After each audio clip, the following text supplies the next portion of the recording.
ติกัตตัญจริอันจิวรังอายาจทาสันติทัสสัตตาปาราชาคาชาติกาเทเสตุธัมมังอนุกัมปิมังอุปาชัง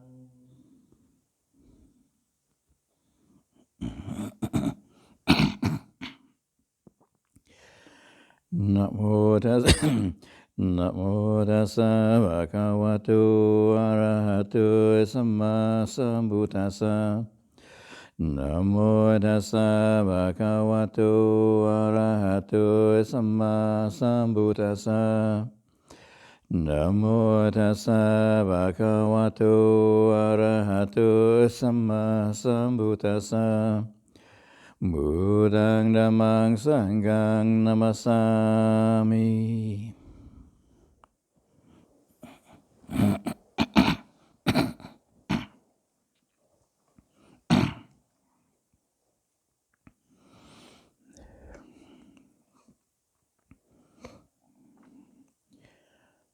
So this is the opportunity to contemplate the Buddhist teachings.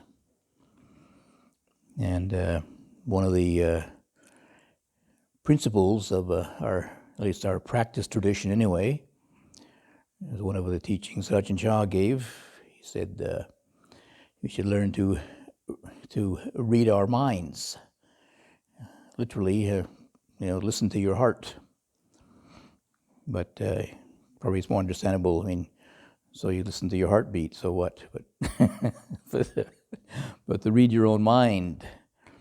He actually said, put away your books and learn to read the mind. And this is a general principle which sort of is the basis or the heart of practice. In a way, it's fairly easy to read the stories, read the books, read the information, even read the inspiring stories of other people. But the whole point is to learn to read your own mind. Of course, you can get inspired by the life of the Buddha or life of other teachers. And many years ago, I was translating Ajahn Chah's biography. And there were some points I didn't understand, so I went to ask him about them. And when I told him about it, he said, "Why are you doing that? That's my story," he says. And fortunately, I was very quick off the mark, and I said, "Well, but I think people can probably learn from your example. They can learn how you practice. They learn about your practice, how they could apply it."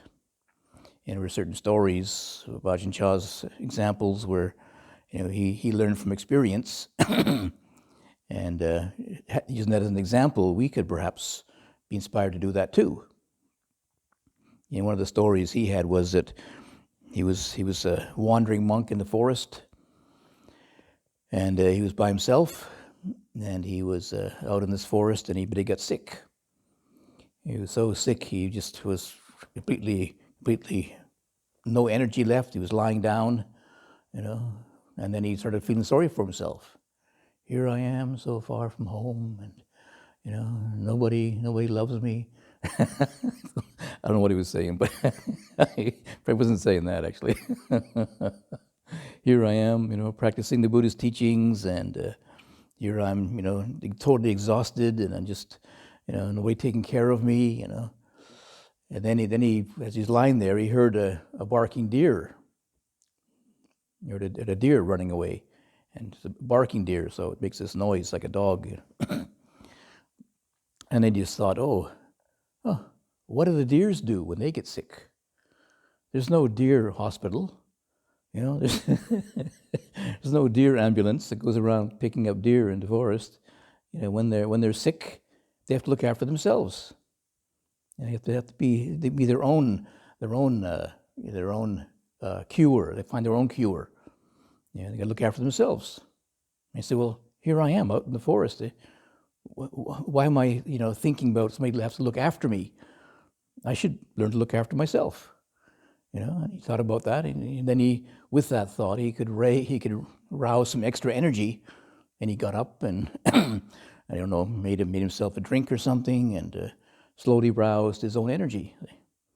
But many of us, maybe we think about, why can't somebody help me? Sometimes. Where's my mother? No, it's a long time ago now. But here I am. I have other. I'm a member of the sangha. Where's my fellow monks? Why aren't they helping me?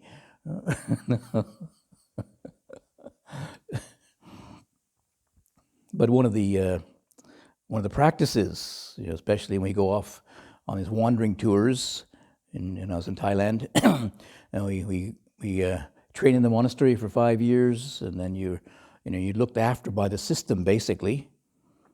Things are provided for you, requisites are provided by the lay people, and the teachers give you guidance, and other monks, they might instruct you about how to do certain things, how to put your robe on, and how to clean things properly. And after 5 years, you're supposed to have grown up, see. So, and then you're allowed to go off on your own.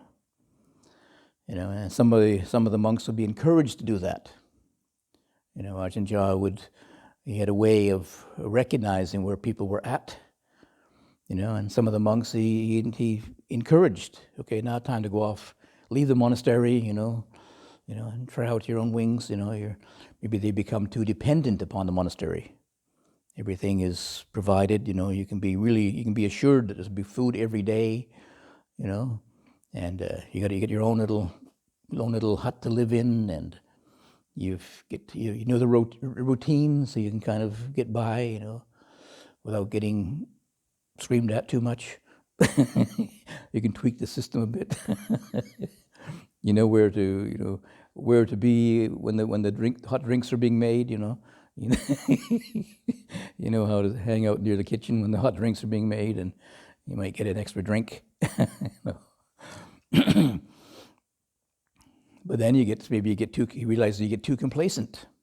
So time to spread your wings. Just close up your huts and just take your robes and bowl and go traveling around. And you could, sometimes you took the easy route and you just went to another monastery. One comfortable place to the next. Or you maybe really did try to practice on your own, test yourself. That's really the ideal, is to test yourself.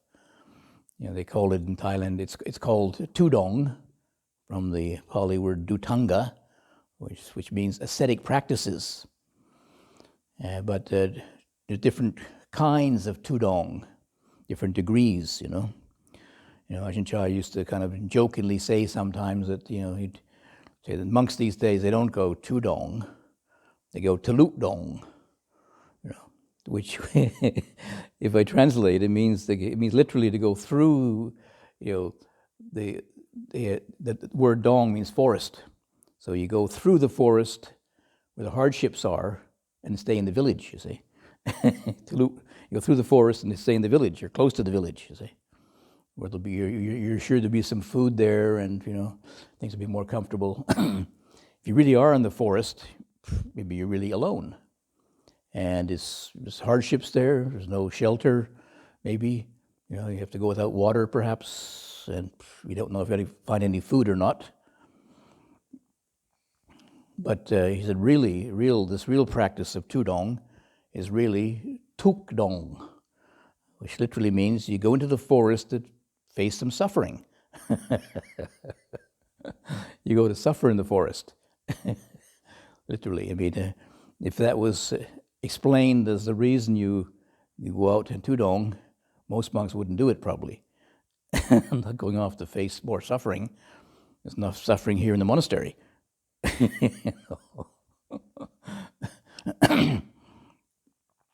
But there's various ways we can practice it.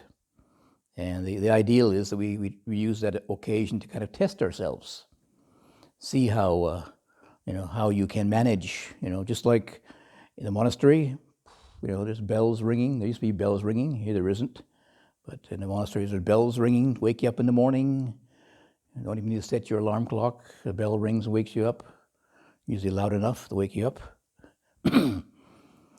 Bell rings for this and that, Then you're off in the forest, and who's there to ring the bell for me?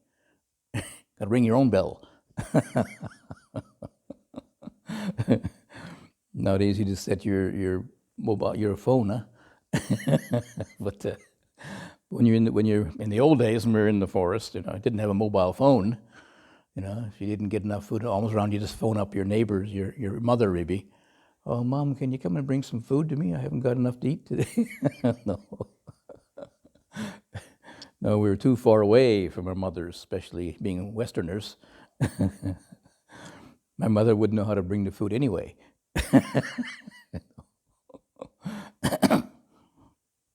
She doesn't know how to cook sticky rice. So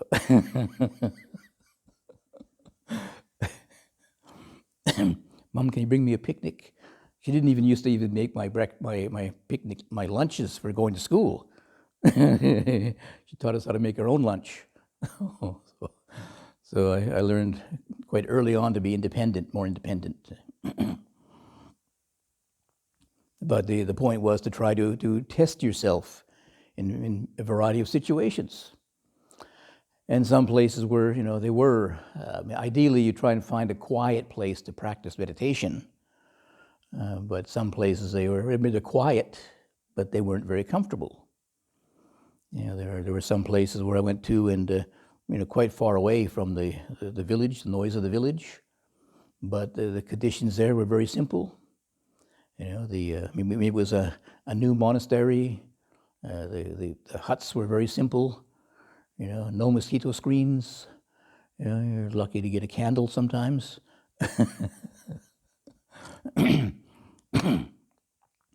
Other places, going to these different parts of Thailand, sometimes the food was very strange.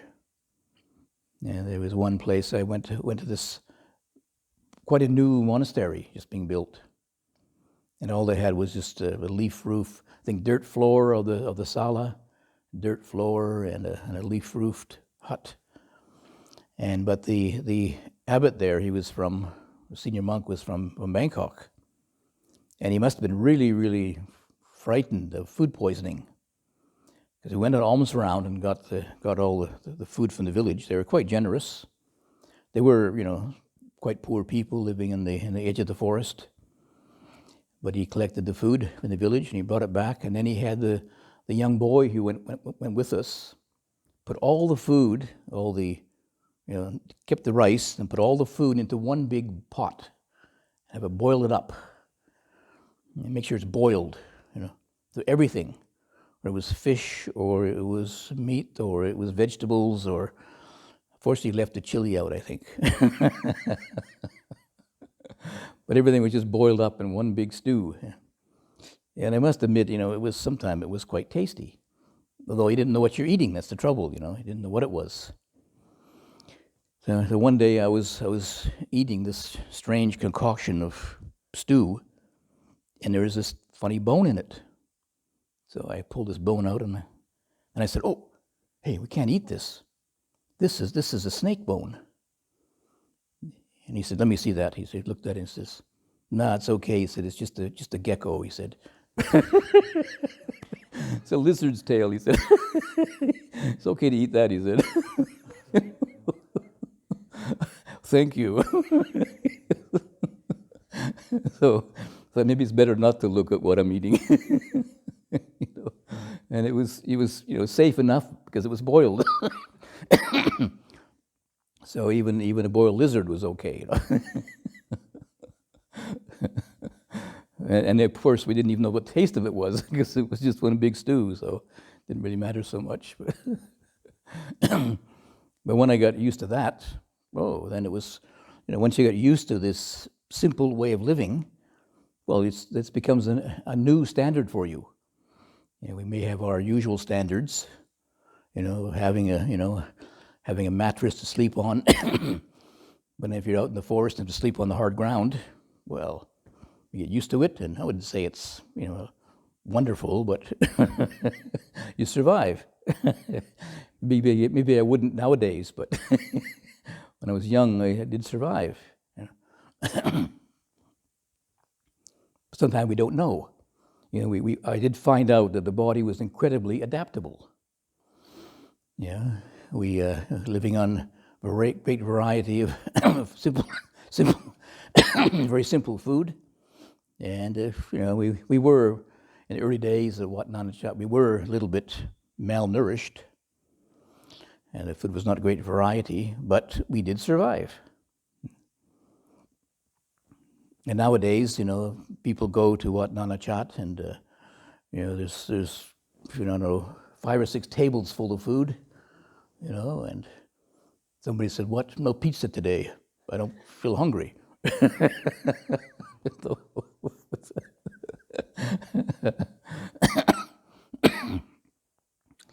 And the same in many Western countries. We go almost around to the kitchen, and we're pretty well assured there'll be a banquet there.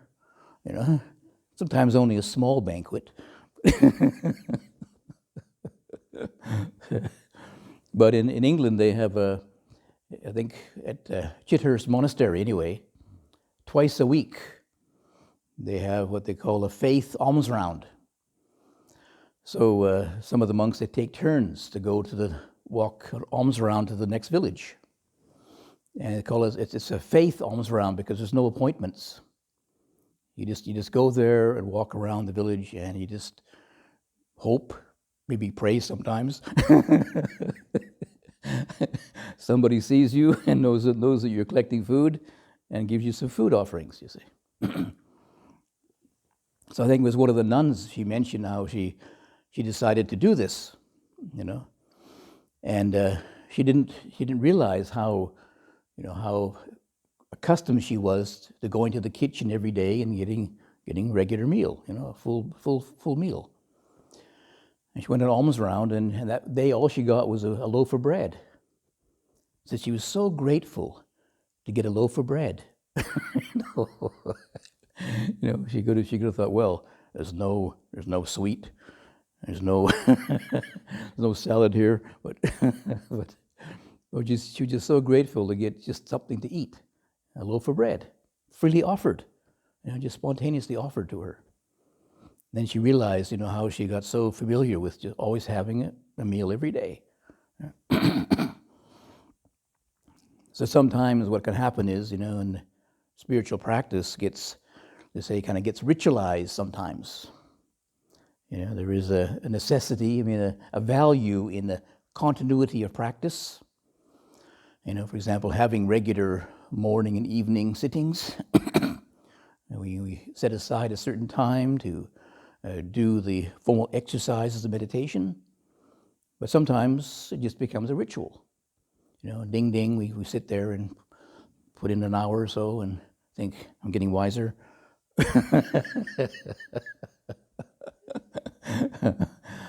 All of them actually means wearing out my knees, but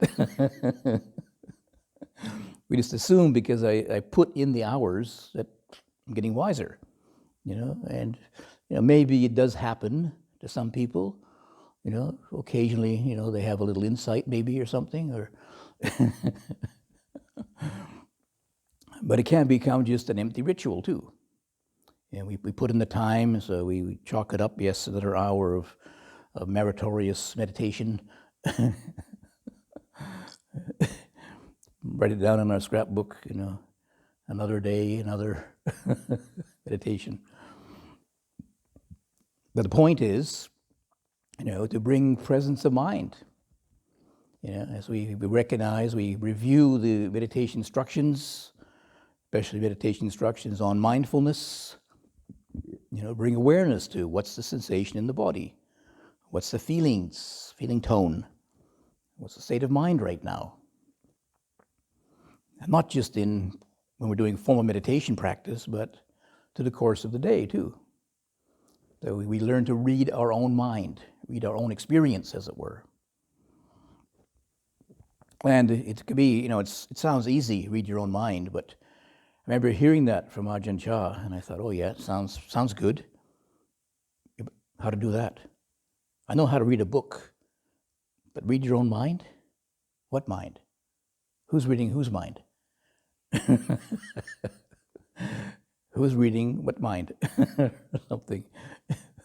I was so used to, well, I was a student for many years, so used to being a student and reading the books. And it's quite, you could say it's easy in a way. I found it quite easy, in myself anyway, to read about the concepts. But, when you read your own mind, it's a very, at least my mind was a bit of a confusing story, confusing book.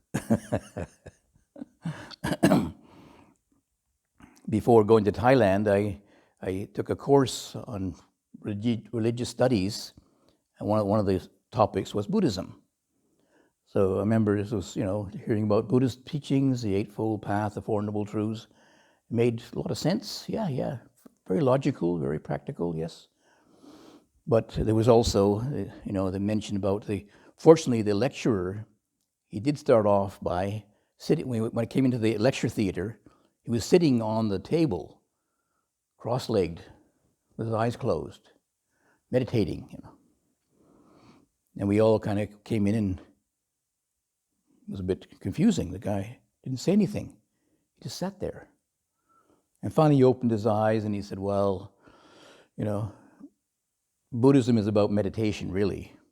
If you see most of the Buddha statues, the Buddha's sitting there meditating. But he said, if I do that, you won't pass your exam, so I guess I got to say something. I guess I got to give you some concepts to regurgitate for the exams, So. But I don't think anybody understood what meditation was anyway, so he was a bit, ahead of his time. 50 years ago, he wasn't even a professor, he was just a lecturer meditating, he was a Buddhist, I guess, meditating, especially people in academia, they shouldn't practice what they preach, what they teach. They get biased, you see. Should be an objective person, be objective about Buddhism. Anyway, I did learn, read the books, and passed the exam even. Yes, I could get quite a good mark, actually. I'd already been to Sri Lanka, so I knew something about Buddhism already, so I got a bit of a head start on most of the students, you see. So I wrote this paper on some obscure subject about the Abhidhamma or something, which I don't know much about really, but if you can put some intelligent words down, you can get a good mark. So then I went to Thailand, and then I went to Thailand because there wasn't any meditation instructors in Canada at that time. There was no Buddhist monks living there. There was no opportunity to meditate. So the only possibility was to go to Asia. So I planned to go to Thailand and meditate.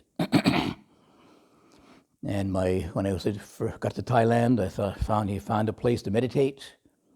And after a little while, I realized, it wasn't quite the way I thought it was going to be. It didn't quite work out what I thought. Not only my plans got disrupted, but trying to meditate. First of all, I learned meditation in a place where there was a strict regime of meditation. It was a meditation center, actually. The place I went to in Thailand was just a monastery, a forest monastery. So there was nobody else meditating, I don't think, just myself.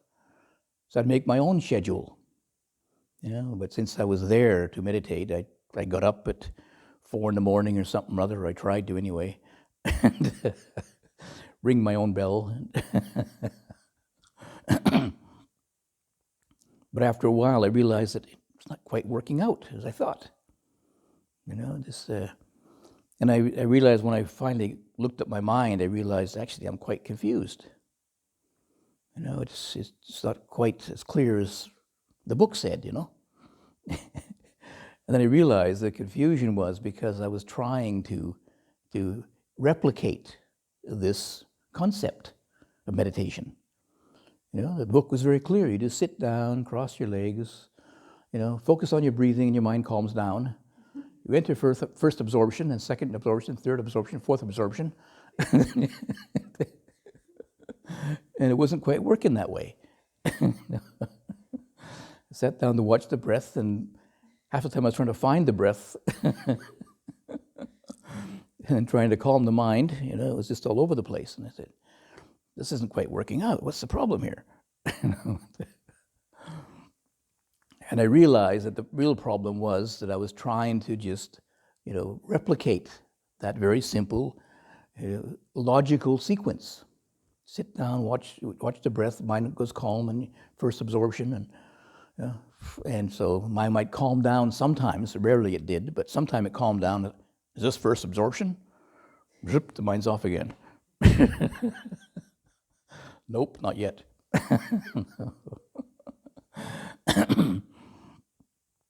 So I was always trying to refer to the concepts, you see, and not just observe the direct experience.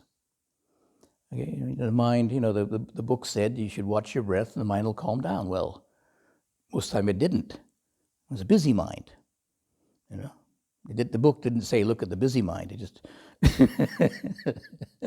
said just look at the calm mind.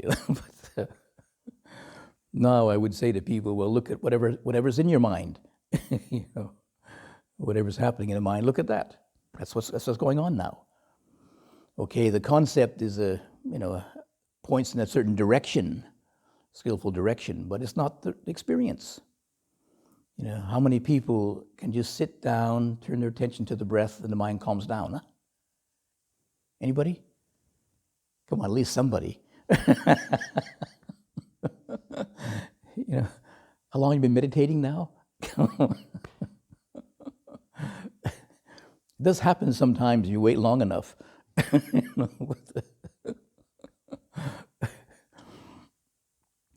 And fortunately, this I couldn't speak Thai, so I couldn't talk to anybody really. I mean, there was a German monk there who spoke English, so we talked sometimes in the evening, but wasn't much talking going on. So my mind sometimes did quieten down, just because of lack of stimulation.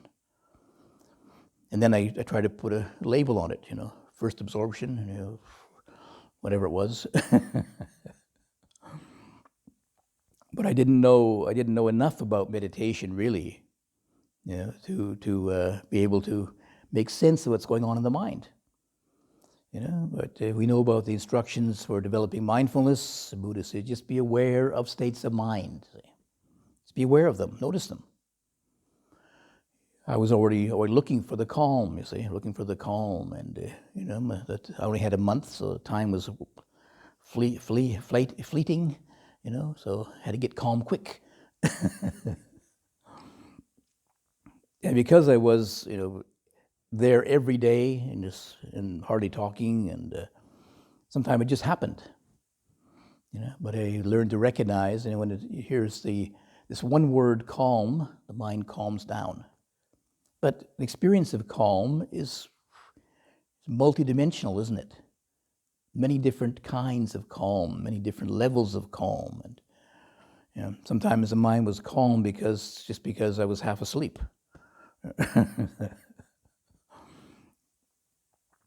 Other times, the mind actually dropped into a certain state of calmness just because, I don't know why sometimes, just not too much to think about. Not a lot of sensory disturbance. So the mind just went into a calm state, just observing the birds, observing the sunset or something. Then you begin to recognize a certain cause and effect pattern arising. Sometimes by trying to focus attention, I got very, very willful about it. Really tried to focus on the breathing, and the mind calmed down. But it was a very forced. I also had a headache. Too much willpower.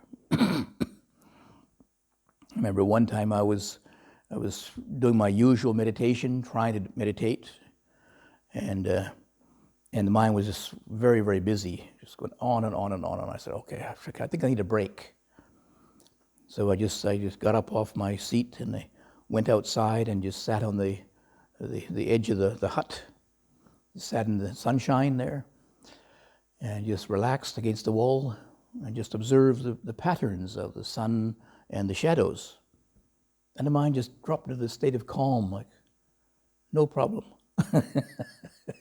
Just stop trying.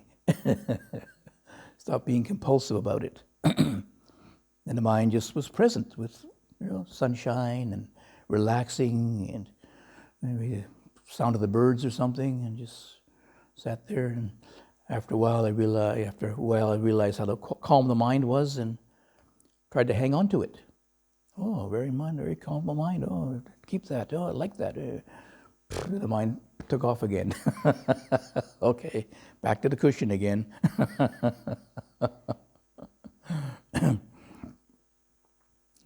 Till you can find, maybe we can find by trial and error, we find the middle way. Pushing too hard, but not just indulging in sleepiness or dullness either. We recognize then a degree of calm which is very beneficial. Energized, relaxed calm. This really is a skillful state of mind. The mind is alert and awake. Maybe there is some clarity there, even some insights. This is what the Buddha means by right calm.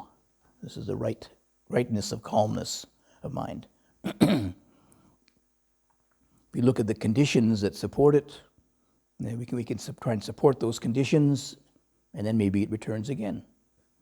By just trying to think about it, I want calm, I will make calm happen. Give yourself a headache and it's not going to work. But some of these, right effort and putting some continuity into the practice, that does help. Other times maybe it requires some relaxing, not being so compulsive about it, not feeding your desire for it. You have to kind of back off sometimes. Other times you need to increase the energy. And gradually you'll learn to understand how the mind works, be able to read the more finer nuances of the mind. It comes from a direct experience then. The concepts are in a way kind of nice and neat, but the experiences can be quite messy. It hasn't got some nice sharp edges to it usually. But we gradually feel our way. Just like you're finding a new path in the forest or somewhere, a new direction. First you're a bit uncertain and you got to make careful steps, tread carefully, but then after you've tried that way a few times, you recognize it now. And it becomes, you gain more confidence, and you've found your feet. You found the right direction then, and the right amount of effort you have to apply. How high to step, not trip on things, but not too high that you bump your head on the branches.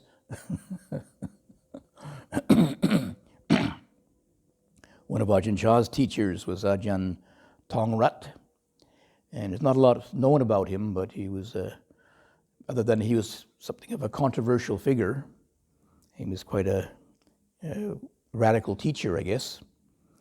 He didn't follow always conventional ways. But he had these very unique kind of ways of teaching. And like one of his expressions was that you could be you have to be quite flexible in the practice, not too rigid. So, for example, if the defilements come too low, you have to learn to jump. If they come too high, you have to learn to duck.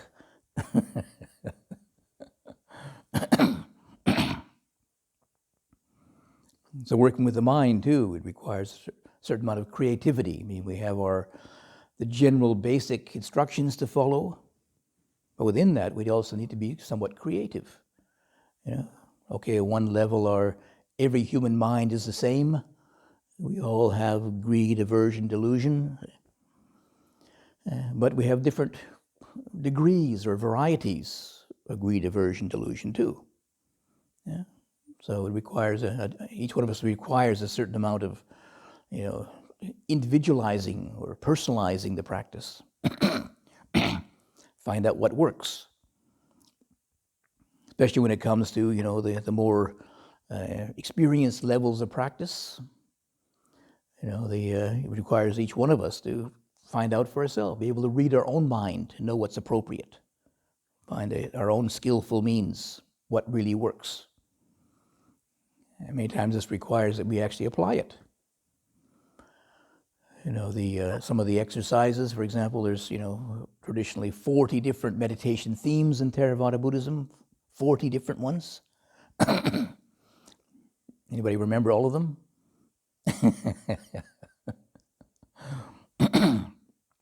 Most of us know the basic ones, the mindfulness of breathing, metta bhavana maybe, developing friendliness, perhaps the asubha, reflecting upon the various parts of the body, but there are 37 more.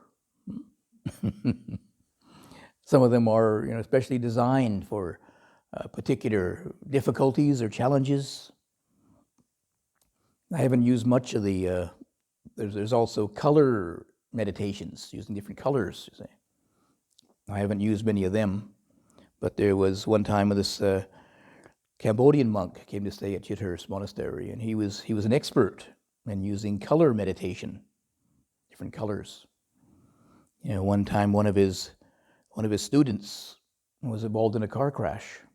I think it was in France. Anyway, somebody knew that this person had this teacher in India. I think he was living in India then. So somehow they contacted him and said, what to do? He said, this person's in a coma. He said, put a red light bulb in the room. Of course, that was pretty controversial in a hospital, Put a red light bulb in the hospital. It's like, but, he said that's what they need, because the person was in a coma. They had an accident and were in a coma. So he suggested putting a red light bulb in the room. So anyway, and somehow they convinced the doctors to allow this. Doctors, I guess, had no other way to deal with this person in a coma. Yeah. So they had the red light bulb in the room. After a few days, the person woke up, came out of the coma. Maybe he got a few more disciples in the hospital, I don't know.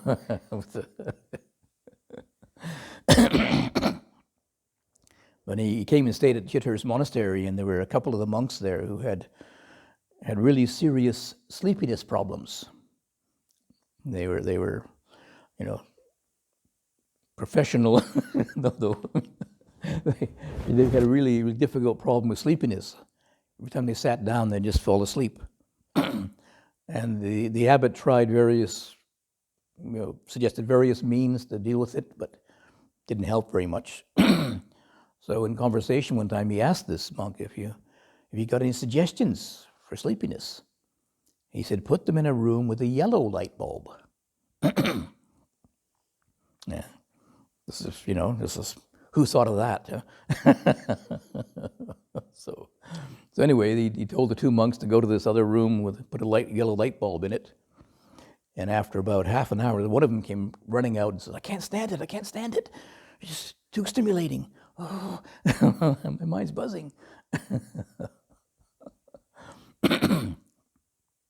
So next time you have a sleepiness problem, maybe, if you tried everything else,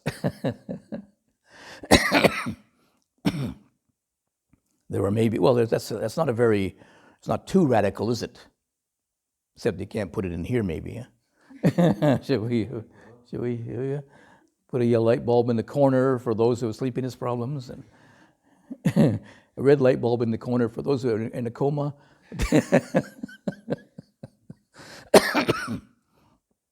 And then green is for health. The green color is for health.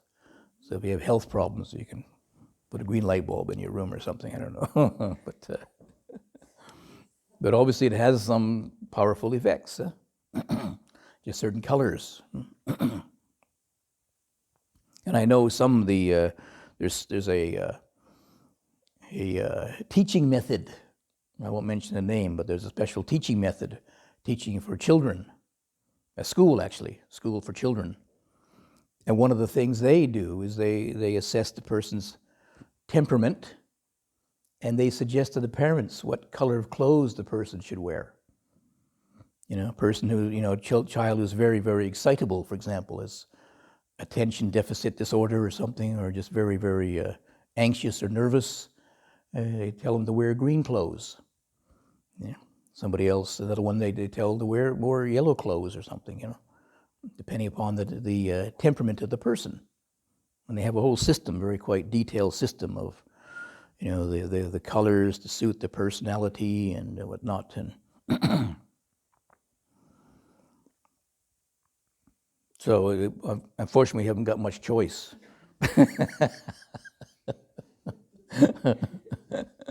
We wear brown or brown. You can say dark brown or light brown, maybe, but or reddy brown or whatever. But maybe for other people, they have a choice what to wear, So, and maybe it does affect your state of mind. Maybe you can try it out.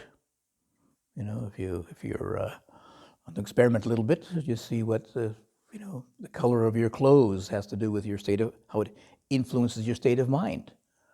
It does have an effect. You can notice that.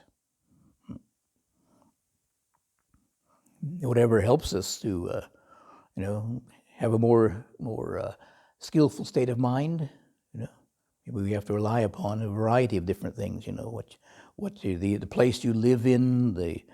There is mention about if you recognize what your particular temperament is, then they suggest particular places to live. Like a person who has the person who has a lot of anger should live in a very spacious place. I suggest a spacious place. Anger has to do with something about having strong emotions, kind of in your face. You're too much confronted with strong emotions. You feel very frustrated and angry. If you live in a spacious place, you don't have that. Maybe that tendency isn't imposed upon you. You can, or maybe you live in a spacious place. You can just shout louder and nobody hears you. Maybe.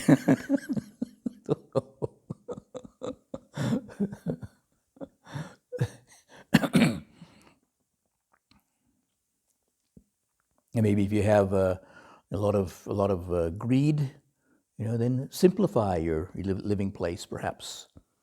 Living in an uncluttered place, not so many things to fix your mind on, and then to proliferate about accumulating them or desiring them or something. But when we learn to read our own minds, we begin to see some of these effects. There is the concepts and the theory behind it. Like I say, each one of us is somewhat different. So check it out. Check it out.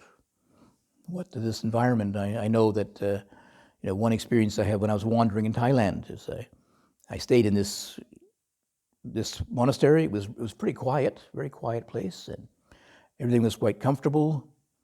But the place I had for walking meditation was right next to the forest. So I was doing walking meditation there, and I thought, most of the time, I don't pay too much attention to the place. Just you do walking meditation for a while, and the mind calms down. Maybe sometime, generally. So I was doing walking meditation, and the mind just would not calm down. Just blah blah blah blah blah blah blah blah blah, day after day after day. And usually in the scripture it says, if you stay in a place for 3 days and your mind doesn't calm down, you better move. So even though this place was quite comfortable, I thought, well, I guess I better try somewhere else, maybe, And it took a bit of effort to move to the next place, And the next place was it was a bit spooky actually, because it was some little village where they'd deforested the whole hillside, totally deforested, and but they left one little patch of forest where they had the forest monastery. It was just, it was, what was it? 50 meters by 50 meters of forest. That was the forest monastery. Maybe not even 50 meters. This little patch. And all around it was totally denuded of trees. But this Japanese company had come in there, and they had started planting what they didn't know what the name of the tree was. They just called it fast-growing tree, literally.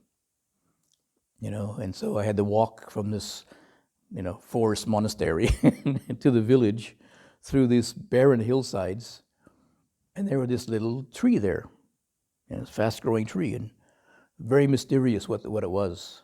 And the Japanese company had forbidden anybody to take one of these trees. You couldn't take them home with you. You couldn't transplant them. You had to stay. It looks like they're very sacred trees or something or other. Anyway, it looked like a bit like some kind of vine or something with big leaves on it. So I was staying in this place, and every morning I go out and check how tall the trees are growing. And then I started having nightmares of the trees creeping in my forest monastery and strangling me at night, and like Jack and the Beanstalk story or something. Anyway, the place was all right. Stayed there for a little while, but not noticeably calm state of mind either. So I had to move on to the next place, higher up the mountain. And I got to this hilltop monastery. A very nice view down the hillside, over the hills. And I thought, my mind won't be, I can't stay here. I'll be looking at the view all the time, But then I started doing walking meditation. The mind just calmed down like that. What's with this place anyway? It obviously isn't me. It must be the place. I was really surprised because I thought that I'd be distracted by looking at the view, But I didn't. It had the opposite effect. Mine was really easily went into quiet. And it was this under this huge big banyan tree up on the ridge overlooking the valley, and like top of the mountain. Maybe I just thought of king of the mountain or something, and I got no worries. No. Nobody creeping up on me, and no plants strangling me, and and the place itself was not so. The monastery itself was not so great. It was just a new place.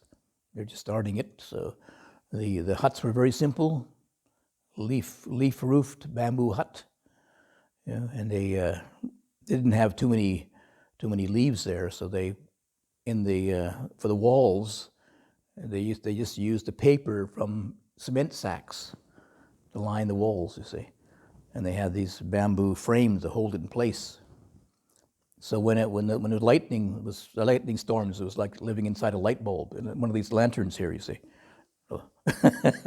The opposite way around, you see. I'm living inside it, and the lightning's outside, you see. And the lightning struck the whole building lit up. You can see through the walls. But it was comfortable enough, and the important thing was that I had very good meditation there. So even though in a way the physical conditions were not so great, but the mental condition somehow were ripe for it. So I stayed the whole rains retreat there. There's a little bit of at the beginning it was a dry season. So it was very nice being on top of the mountain and could see the fog down below, But then in the rainy season, the clouds came. I was in the clouds. So at about 9 o'clock every day, the clouds came in. And you're living in the fog all afternoon till about 3 o'clock, and then the clouds went down again. So you try to dry your clothes out. They just start to grow fungus on them because they never dry. As soon as the sun came up, the clouds came up too.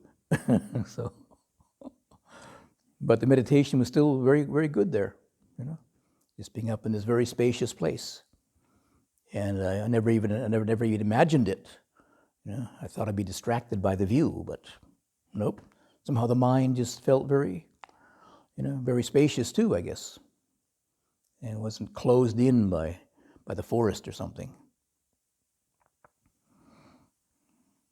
So when we learn to read our own mind, we can look at these different situations. We find out different aspects about ourselves, and sometimes we surprise ourselves. What really helps support the calmness of mind. Sometimes, trying too hard. I think, okay, I must be diligent. I might put more effort into it. But maybe that result stirs the mind up. The mind feels too closed in. It feels too compulsive. You need to relax a bit. There are times you relax too much and you just fall asleep. So when you learn to read your own mind, I would say to people when they start meditation practice, when they come into the meditation hall, for example, rather than just come in and take up the meditation posture like usual, first of all, bring attention to the body. Be aware of the condition of the body you're sitting with right now. How much energy is in the body? Is the body tired? Well, then you watch out. You need to put more energy into it, maybe. Otherwise, you fall asleep. Is the body too tense? You have to maybe learn to relax then. Focus on the breathing.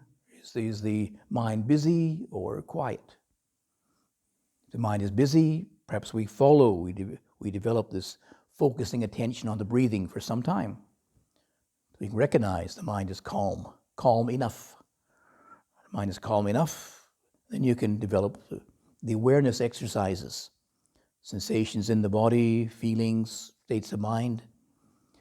Sometimes noticing a certain state of mind, your mind start thinking about it again. Oh, back to the breathing again. So you recognize, the condition of mind and how to work with it in a skillful way. And body and mind are changing all the time. We take up the same posture, but different body, different mind.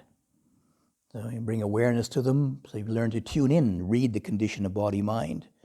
And when we learn how to deal with it in a skillful way, how to work with it, rather than just force the body we feel tired and force the body to stay awake.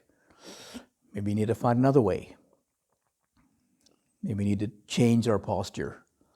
And maybe we need to do some standing meditation rather than only sitting.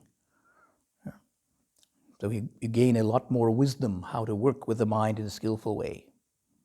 There's no fixed formula. And each one of us needs to find out for ourselves what works. That's what we call the skillful means. And it will change, the more experience we gain, the more it'll change also. Techniques that worked for us in the beginning perhaps don't work anymore. You need to find different means, skillful means, to work with different levels of mind, different, intensities of defilements. We have the guidelines from the Buddha to give us the basic practices, but the important thing within that is to learn to read our own mind. Not just read what the Buddha says, but read our own mind. Learn to apply those teachings that are skillful to our own situation. So hopefully, learning to read your own mind maybe is not quite so easy as learn to read the book, huh? But it has more benefit, especially long-term benefit. When you learn to read your own mind, I mean, it's easy to say, but there's so many different levels to the mind. Some of it is still very, very unconscious. Yeah, but if we have that principle, learn to read what's going on here. Maybe we can't read our mind directly, but then look in the body. Maybe there's an expression in the body then. And cross-reference it.